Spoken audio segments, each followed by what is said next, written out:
So in the event of an eviction, which fortunately I can say is a rare occurrence with True Property Management.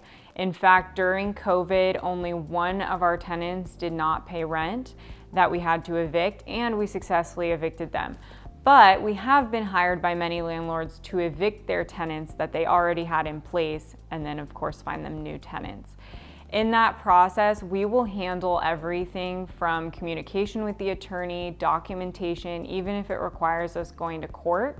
We do charge a separate legal management fee for that, which is separate from legal counsel, but we will handle everything from the landlord. So it starts with documentation, collecting items like a lease agreement, any rent increases.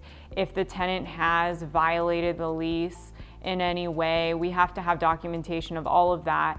Then we will provide all of that to the attorney and then work with the attorney in getting the eviction process started. As a landlord, it can be a little bit nerve-wracking and stressful. Often landlords, unfortunately, are not getting paid rent during that time that they are going through an eviction, and just because they get a judgment, if they do win in the case, doesn't mean they'll ever see the money, unfortunately. So it can be a very taxing time on landlords, but that's also why True Property Management handles that eviction process for the landlords, is to relieve them of some of that stress and help them come to a positive outcome at the end of the day. So first and foremost, we have to hire an eviction attorney. So that's really the first step. Usually when a tenant is going to likely be evicted, we first serve them a notice to pay rent or quit if it has to do with rent. That gives them 3 days to perform, and that has to do with rent or otherwise if they're violating the lease. We give them a 3-day notice to perform. If they don't perform within those 3 days, then we have to get the eviction attorney involved.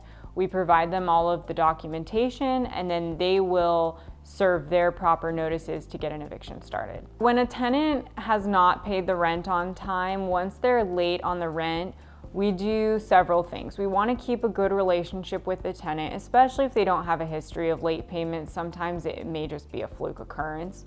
So we're usually first notifying them. They always get reminders sent to them that their rent is due, and then on the day that it's going to be late, they get a reminder. After that, we're then calling, texting, emailing to remind them that the rent is now past due and that there is a late fee incurred.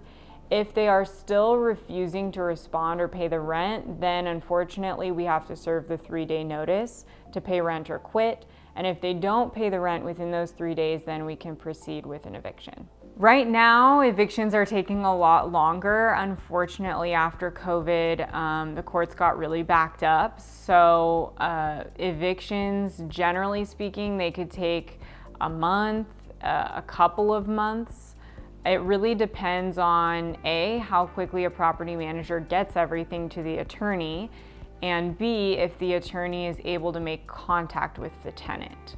If they aren't, then they have to get judgments for serving things not in person, and that can take a lot longer. Plus, the tenant has time to respond. And if they want to hire an attorney or go to court, they can also take that route, which obviously can then extend the process considerably.